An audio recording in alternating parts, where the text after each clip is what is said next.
everyone, it's Beth with CVRcade. You might know me from the CVRcade broadcast. You also may know me from CVR Racing. I am just going to give you a little bit of an orientation of welcome to CVRcade. What do you do first once you open up the game? So a couple things right off the bat. If you are coming to the game and you've onboarded and you've got the software open, you probably you saw that there are themes that you choose from for a preference. So there's road, mountain, and fantasy. Those just refer to themes within the game and tracks that you can ride, the different environments, if you will. So it doesn't really matter what you choose because you can change it later. But the bottom line is if you love road, you can ride road, but you can also ride mountain. You can love fantasy, but you can also ride road. So it really doesn't matter. It's just a way to set your preferences off the top when you first come into the game. So I'm going to assume right now, if you're here and you're watching this and you're wanting to get started, that you already have a trainer, you have a bike, that you are connected to a laptop, and that you're just ready to go and you just need sort of the basics of like where to start. So right now we are in this blue world, and when you first log in, that's where you'll automatically be taken, your home world. It's your own private space, and within your own private space, you can see this message at the top. It says, welcome to your home world, decorate it, invite your friends to come over, or reach 24 kph to go to the track of the day. So each day there's a track of the day that once you start pedaling around in your track, you'll be transported to that track of the day. And if you don't want to be transported, you just want to be riding alone, you're working out by yourself, you've maybe invited some friends to ride with you in your private world, you would just click this off. That way you would be able to stay in your home world and not be portaled off. So I just leave that on for now because I haven't decorated my home world. If I wanted to, I'd click here. If I wanted to have a friend, a coach, or someone ride in my world and we could kind of hang out and chat and not be interrupted by others, I would simply hit invite. I'd select which friend I wanted to invite and hit invite, and then they'd get a message on their screen that they've been invited and they could accept that invitation and come ride with me in my private track. All right, so we'll cancel out of that for a second. So let's just talk a little bit about the UI here. So when you look over here on the left-hand side of the screen here, there's the hamburger menu. That will open the main menu. You can see that there's play, social, my stuff, all of these. You can click on them and expand them, and you can collapse them. So these all have different features, and it's pretty obvious. My stuff, profile, we'll go into that a little bit, play, events and tracks, we'll go into that a little bit. But the way that you access these are either through the hamburger menu and then selecting the heading and pulling it down and expanding it, or you can go to these quick icon keys and those will bring you, they all associate to this these headings right here. So play brings you to the play menu. You can see this pink shirt, my stuff. Right? You can see the social icon, you can go to the social stuff. So those are just shortcuts, and you can keep the whole menu closed and pop those things up just like that. It'll bring it right up. So let's go ahead and start with our profile. So if you go, again, you can go through the hamburger menu or you can click on the icon, and I'm going to click on profile. This will open up your profile. So here you can upload a photo, you enter your name, your email, your country, your state, whether you want imperial or metric, your height and weight. You can change your password here. You can have a private profile, which it will keep you private, or you can have a public password so people can find you and friends. You can see there is your power curve and your heart rate curve, and down here below you can connect to Strava. But there's also this advanced view. I'm not going to get into every little thing. I'm just going to give you an overview because it gets pretty deep. On the advanced view, here's where you can change your themes, your keyboard shortcuts. We'll talk a little bit about some of the keyboard shortcuts, but if you wanted to assign certain keys and change things custom to how you want your keyboard, here's where you do it. The game control, and then your connections to Strava and such. So I'll close out of that. So that's your profile. And that will be in your riders list here because I've selected the United States of America. That's where your flag is selected when you're in the nearby riders list. So one other thing that you want to make sure that you do is you go down here to the bottom of the screen. You see right here with this arrow set that says ANT. Well, that says that right now the game is connecting to my trainer. But you can see I'm sitting in a chair and I am not on my trainer, but maybe I'd still like to do some riding. So I can actually use the letter T, and I can toggle. You can see that just turned to Bluetooth, and now it turns to keyboard. So now it's telling the game what to use for an input device, what's going to control the game, and right now my keyboard is going to control the game. So I talked a little bit about how going 24 kph will bring you the track of the day. Let's just see how that functions. So first, when you are riding on keyboard and you're not having pedals driving watts, driving the speed, what you do is you hit the plus sign. And you can see in the bottom, my watts are coming up and my speed is coming up. So I'm just going to crank it up here. And then when we hit 24 kph, you're going to see there's the portal. The portal takes me to the track of the day. So this is Sci-Fi Velo. So again, now why would you want to ride on a keyboard? Well, because it's really super handy when you start racing, because you want to know what the corner speeds are. You want to practice, what each lane has a certain speed you can't exceed. Like look at the bottom right now, 38 kph. I'm going to crash in this corner because this corner's max speed is 37. How did I figure that out? Oh, because I crashed like a bazillion times. But now I know. I have a little piece of paper. I'm going to write down the corner speed. So if you are racing and you want to know what those speeds are, you do the recon.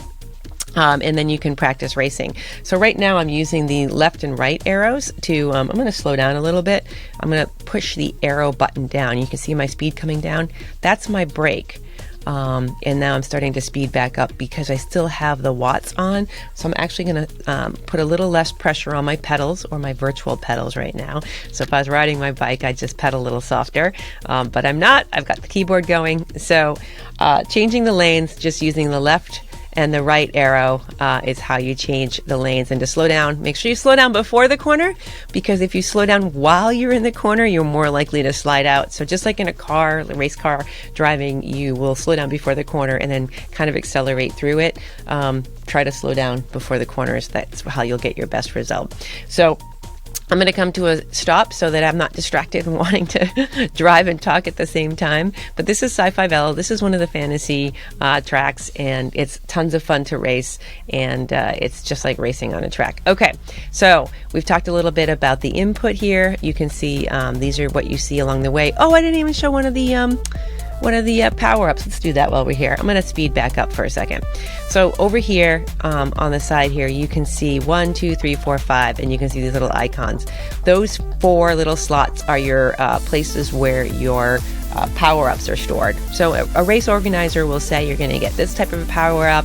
It's going to refill every 3 minutes, or you're only going to have 2 for the whole race, or 1 for the whole race. But the race organizer, and that race organizer could be you, just decides how they want those to refill. But as I come up and I speed up here, I'm going to add, so number 2, that's the razor blade. That makes you thin as a razor. So I'm going to hit that razor blade. Let me change so you can see there's my bike. See the little animation on it? So right now you know that the power-up is in play because it's green, and also you see the video animation. If we were racing on the nearby riders list, you'd also see when other people used their power-ups based on, they'll see that same little animation in the nearby riders list. You'll also see it if you're nearby on the track, if you're next to them. But let's just say they're way off in the distance or behind you. You'll be able to see if they've fired a power-up based on the animation that you'll see in the nearby riders list.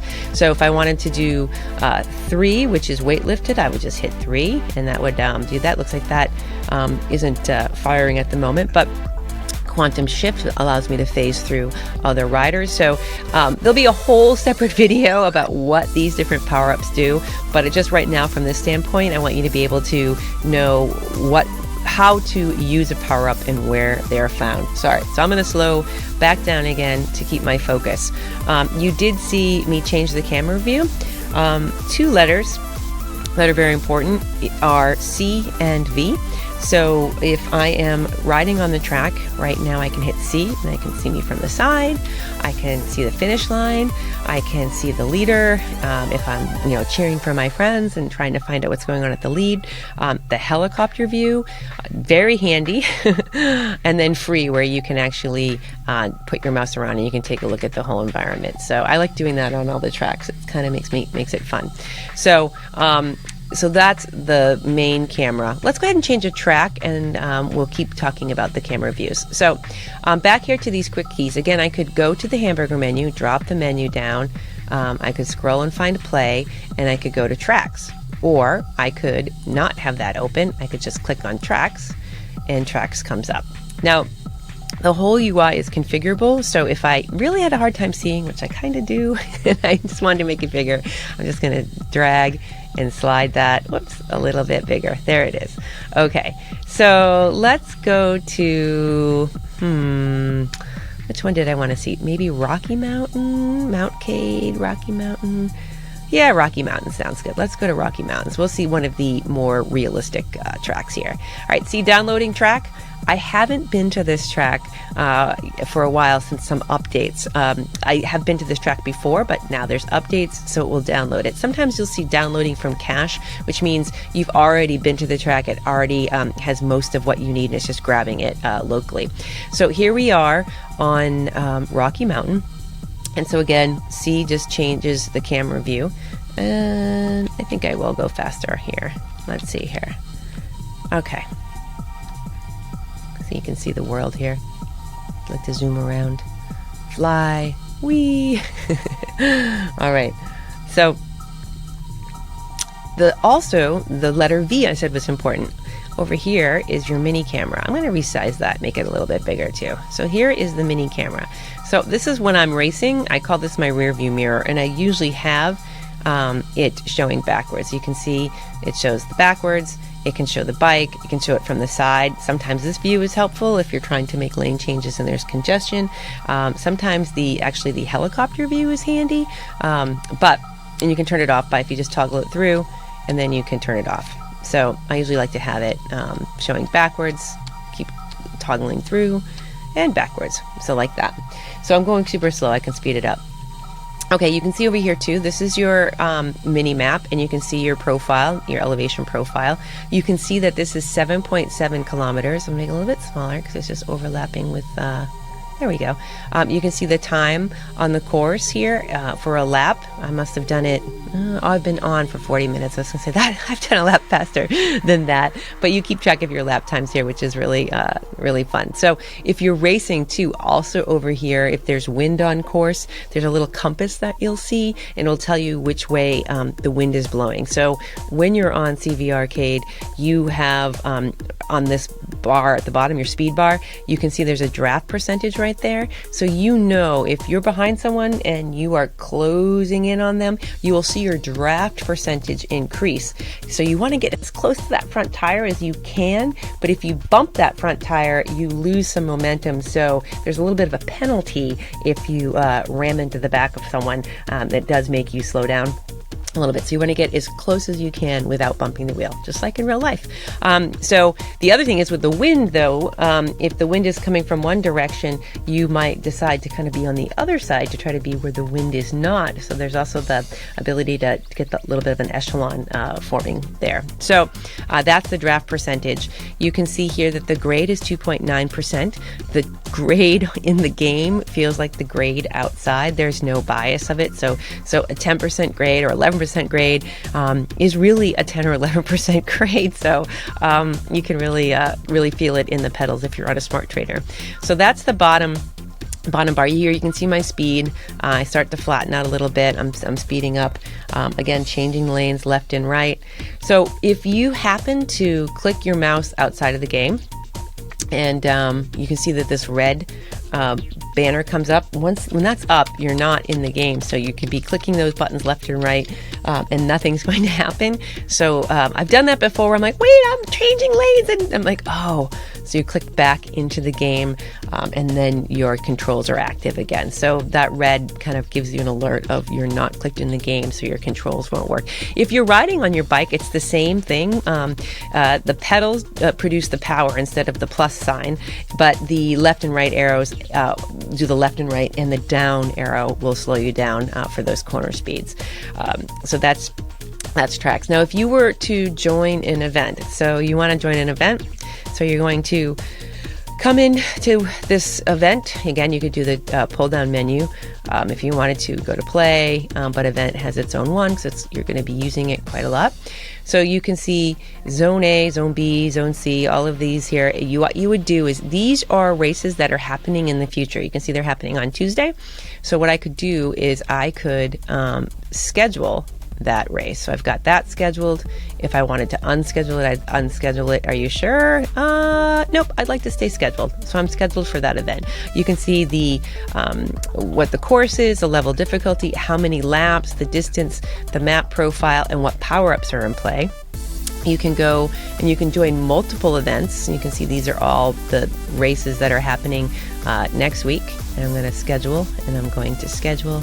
So all of these races now I've scheduled. So what will happen is I could be riding 15-20 minutes before, and I'll get portaled to the event before it starts. So I'll be riding around, and then it will ask me to portal to the event. So so this is the tile view. There's also a list view. So it shows you the same information, and you can see here this check mark means that I am signed up for it. So if I selected that and hit unschedule, yes, I'm going to unschedule it, you can see that the check mark goes away. So that's how you can tell if you have successfully joined the event here. So again, there's the tile view, and then there is the list view. Sometimes this little button down here says join, and why that would say join is because an event is happening within 15 minutes, and sometimes there's a recurring event that you can join, a practice event that's not a race, or it's a race but it's not maybe one of the ones that you wanted to sign up for, but whatever, if it's happening within 15 minutes, the option will be join rather than schedule. These are just far enough out in the future, so I'm scheduling them. This little button here basically just tells you which ones are equalized and which ones are unequalized. So there are the ability for race organization. Easy for you to say. There's the ability for race organizers to have equalized or unequalized events. So if equalization isn't your thing and you want to just do a full-on, watt mashing fest, you can totally do that. I find the equalization way more fun because I can just race with people that I'd never be able to race with in real life. But you do have the option when you set up the events if you want to have them equalized or unequalized, and that little button toggles between those two varieties. Okay, so that's how you join an event. The other thing that I wanted to show you here is under my stuff. We talked about my profile a little bit, is the rides. This is where you can change your bike. I have the Fantastic theme selected, so I have these ones come first, some different Fantastic bikes, but this is where you could change your bike. There are different road bikes, there are different mountain bikes that you would choose, but that's where you change your rides. Back again to the play menu, skins. So I have my team skin here, but I could just scroll through. There are some skins in the game that are just blue and red and purple, so you can pick a skin, and then eventually if you are on a team, this is where you will get your skin here. So I'm going to close out of that. Whoops, there we go. My eyes aren't working very well. So again, I said if you are trying to just configure these windows, it's just dragging and dropping and putting them back to where you'd like. Now each track has the game has audio where you can talk to your friends, and you can do that here with our communications widget here. So you can see across their settings, and if you click on the settings, it tells you what your input devices are. So I have a couple microphones, I have a couple cameras. So basically here is where I tell it which things to draw from so that I can talk to people in the game. What channel am I on? I'm on current event. So right now, if I was in a race, it would be the event, but I want to be on the track. So now I'm on the current track. So you can see here that the green mic is on. Check 1, 2. And you can see I could share video. I'm not going to do that right now. You can see that I can hide or show when there's video, and this little icon here is the level, so you can tell that I'm actually talking. So mic open. Check 1, 2. You can see that little green meter moving. That means you know that my audio is being transmitted in the game. So that is the widget. And again, you can just use that pull down menu to select what channel. So I have a team channel. You can create your own channels and have a private conversation. So you can talk about the race. You can talk about your weekend. You can have your coach ride with you. So that's really handy to have that built into the game. So I think that covers the broad stroke of it. There will be, more tracks coming out. There'll be more, events being scheduled. But I hope this gives you a little bit of an overview just to get started, so you have, what to do. But you know what? I just want to show you one more track because they're so cool. So this is probably the thing you can do the most, is like explore tracks. So sudden lane change. If you haven't seen this is insane. And right now I happen to be in the Canary test version. So wait, there it is. But I know this is coming really soon. So it's fantasy, lane changing again. Let's speed up a little bit. This is super fun. I swear to God, I could do this all day. So I'm going super fast, and I want to not hit these pylons. Could you imagine racing this? So this is a video game that you're riding on your bike. It's really cool. So this one, I have a really good time doing this one. When you are on your bike and you're doing this one, you forget that, not that you forget that you're riding, but like you're so focused. It's almost like time goes by in this like warped fashion. It goes by so fast. And I was stuck on here the other day just trying to give myself a faster lane time. All right, so let's go to one that we haven't gone to. Let's go with mountain bike track, just for fun, just so you can see it. So one of my favorite courses is mountain bike course by Jesper. We do a lot of racing on this one. It's super fun. Mountain bike by Jesper. There it is. All right. So downloading the track, you can still ride while the scenery. And here we go. So this has, you can see, a little bit narrower, but what's really funny is that this guy has, like, I'm over here, watch what happens. I hit a rock. So when you're racing on this course, you want to be sure you stay to the middle, but sometimes you want to get around people, but there are these obstacles. So, and Temple Run also has some obstacles, but it's going to take me forever to climb it. But on Temple Run, there's also obstacles like fallen pylons and stuff like that. So when you're racing, your lane position is going to be really important, and you want to go around those obstacles because they will make you crash out. So I hope you enjoyed this overview. There'll be more to come, but I didn't tell you the most important thing. One of the most important things. So pairing your trainer. So down here, I'm going to go back to this little icon here, and I'm going to click it. And you can see that there are paired devices. This is where you will pair your device. So ANT, Bluetooth, scan for devices. You can see that mine are all connected here. Mine connected automatically without any trouble. If you are having trouble, make sure that your device is disconnected from other software programs, and then come in and try to do it again. So oftentimes, even with my Bluetooth speaker at home, I have to disconnect it from something else, and sometimes it can be a little weird, but this is where you do it. Again, it's this little icon at the bottom. That's where you will pair your devices. Anyway, I hope this has been helpful, and I crashed. On that note, we'll see you next time. I can't wait for you to get in the game. We'll have a lot of fun. We'll be scheduling some orientation rides so you can practice drafting and lane changing and racing, and I'm really looking forward to it. So we will see you soon. Thanks.